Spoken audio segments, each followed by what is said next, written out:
dnešní muži trpia obrovským deficitom testosterónu. Priemerný 20-ročný muž v roku 2026 má hodnoty testosterónu na úrovni 70-ročného muža v roku 1970. Nízky testosterón sa ale u každého muža prejavuje trochu inak.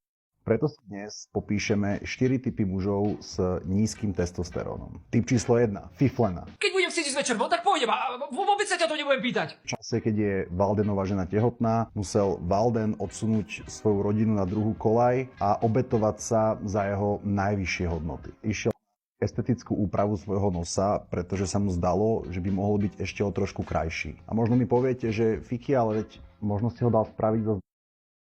A tiež som pôvodne rešpektoval túto prezumpciu neviny a bol by to validný argument, keby nepostol aj toto video, kde tvrdí, spraviť si nos bol ten, že sa mu nepáčil jeho profil tváre. Takže ak niekedy dámy budete mať pocit, že váš partner sa nechová ako chlap, spomeňte si na to, že Walden si išiel dať spraviť nos počas toho, ako mal doma tehotnú ženu. Druhý typ mužov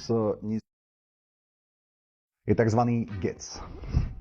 Geca najlepšie spoznáte podľa troch vizuálnych prvkov. Za prvé, bolševický knír. Bolševický knírek symbolizuje jeho náklonnosť ku extrémne ľavicovým až komunistickým hodnotám. Druhý vizuálny prvok, podľa ktorého spoznáte Geca, je jeho stavba tela pripomínajúca stavbu tela 9-ročného dievčatka, ktorému ešte nezačali rásť cecky.